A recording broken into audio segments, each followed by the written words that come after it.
નૂરુદ્દીન સૈયદ, હું અમદાવાદ વેજલપુર સોનલ વેજલપુર રોડ બાગે નિશાતમાં છું. અહીંયા દર વખતની આ જ નાટકો છે. પાણી ભરાઈ જ જાય, થોડુંક પણ બારિશ થાય, થોડુંક પણ પાણી ભરાઈ જ જાય છે. એક બે ડગલાઓ ડૂબી જાય છે. છોકરાઓ અટકે છે, સ્કૂલ જવા માટે અટકે છે, અને બહુ બધું મતલબ બહુ તકલીફ છે અહીંયા, બહુ દર વખતે. એટલે થોડુંક 1 લીટર 1 બૂંદ આવે ને અહીંયા પાણી ભરાઈ જાય.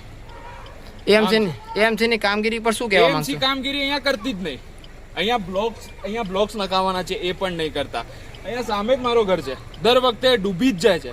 દર વખતે એની ટાઈમ વરસાદ આવે વધારેનું, પાણી આવી જાય, ઘરે પણ આવી જાય. તંત્રને શું મેસેજ આપવા માંગો છો? શું મેસેજ? બધું એ ઓફિસમાં જઈને કર્યું કે કરશે. હવે ક્યારે કરશે? હવે ઠંડીમાં કરશે. મને લાગે છે ઠંડીમાં બરફ પડશે ત્યારે આપણે વિચારશું કે શું કરવાનું છે.